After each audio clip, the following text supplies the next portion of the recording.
Talk about adding insult to injury. Two recently deported Mideast migrant workers are crying foul over lost valuables in their check-in luggage after getting shipped home unceremoniously from the Desert Kingdom.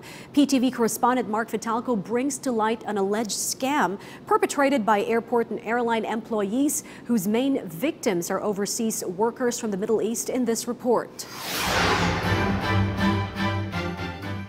In this video, which went viral on social media, two Filipino deportees from Jeddah, Saudi Arabia can be seen rummaging to their stuff at the NAIA.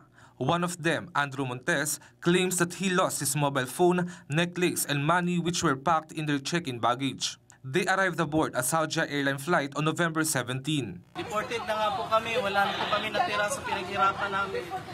Inubos po nila sa presidente. Kala ko ba wala na yung ganyan dito sa NAIA. According to him, the authorities from Saudi did not allow them to hand-carry their valuables.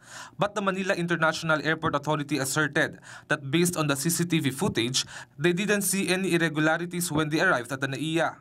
When they arrived, we didn't see any irregularities.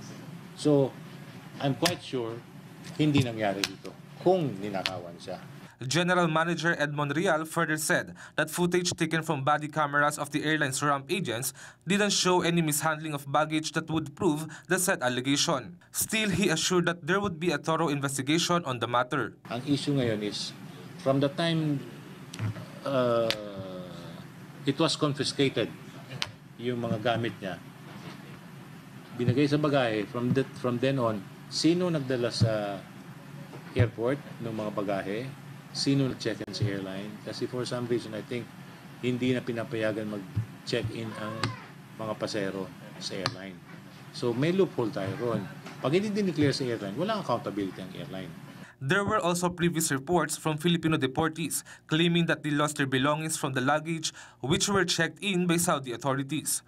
Meanwhile, Monreal appealed to air passengers to know airline regulations and standard operating procedures on baggage handling. He also called on the public to be extra careful on posting in social media. Bago tayo magbigay ng akusasyon, siguro din muna natin na talagang dito. Kung dito talaga yan, kung meron tayong kasalanan, hindi ko patatagalin sa pwesto yan. Sisibakin ko kaagad yan. Pero kung hindi naman tayo sigurado, huwag naman. Kasi sayang, tayo, hindi lang niya, buong bansa natin ang napapahiya. PTV News team is still trying to get the reaction of the OFW. Mark Vitalco for The Nation.